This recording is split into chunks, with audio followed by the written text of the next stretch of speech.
So কোরবান তো চলেই গেল। তারপর সবাই দেখলাম যে শিক কাবাব, বারবিকিউ এই পার্টি সেই পার্টি করতেছে। বাট মাংসও মানে খেতে, খেতে অবস্থা খারাপ। এজন্য আমরা চিন্তা করলাম আরো পরে করে আমরা এইগুলো করব। আর যেহেতু নাইমও আসছিল ঢাকা থেকেও চলে যাবে, তো চিন্তা করলাম আজকেই করে ফেলি। তারপর এখানে যা, যা লাগে শিক কাবাব তৈরি করতে ওই সবগুলো আমরা নিয়ে আসছি। আর যেটা হচ্ছে কিনা এই শিক কাবাব তৈরি করতে আম্মুই সবসময় করতো, কিন্তু এবার ফার্স্ট টাইম আমরাই করতেছি। তো এখানে যেটা হয়েছে, এখানে কাঁচামরিচ বাটা, পুদিনা পাতা বাটা, আদা বাটা, রসুন বাটা, পেঁয়াজ বাটা, তারপর হচ্ছে কিনা তোমাদের কি বলে নারিকেল বাটা, টক দই, তারপর হচ্ছে কিনা তোমাদের ম্যাগি মশলা, কাবাব মশলা, মানে যতটুকু লাগে যা যা লাগে সব কিছু দেওয়া হয়েছে টেস্টের জন্য।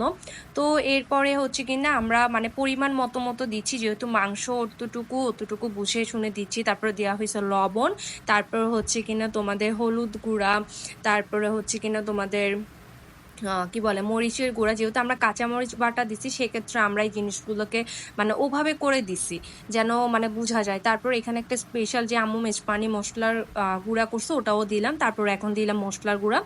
এরপর হচ্ছে কিনা তোমাদের এই যে শানের যে কাবাব মশলাটা ওটা দিলাম, ওটা হাফ দিলাম, বেশি না, যেহেতু মাংস আমাদের ওইটুকু পরিমাণ, তো আমরা পরিমাণ বুঝে বুঝে দিচ্ছিলাম। তো জানি না কেমন হবে, ফর দ্য ফার্স্ট টাইম আমরা কিন্তু মানে আইডিয়া দিয়ে দিয়ে করতেছি।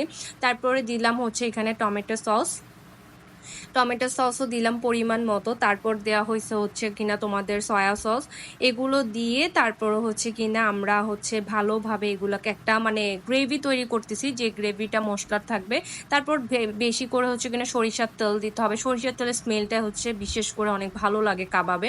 তারপর হচ্ছে কিনা এই যে দেখতে পাচ্ছ আমরা মশলাগুলো রেডি করে এবার মাংসের মধ্যে দিয়ে দিছি। দিয়ে এবার ভালোভাবে হচ্ছে এগুলা মিক্স করতে হবে। আর কাবাব আম্মু বলে সবসময় যে 2-3 ঘন্টা 4 ঘন্টা যদি রাখতে পারো তাহলে মাংস মেরিনেটেশনটা খুব ভালো হয়, মজা অনেক হয়। এখন আমাদের কাছে টাইম শর্ট ছিল, এই জন্য আমরা মাত্র 1 থেকে 1.5 ঘন্টা মানে রাখতে পারছি। তারপর এটাকে রেস্টে দিব 1.5 ঘন্টা পরে। তারপর আমরা কাবাবটা রেডি করতে গেছি।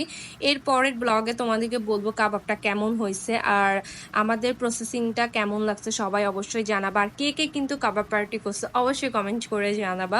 মানে কোরবানিতে এটার মজাই কিন্তু আলাদা হয়।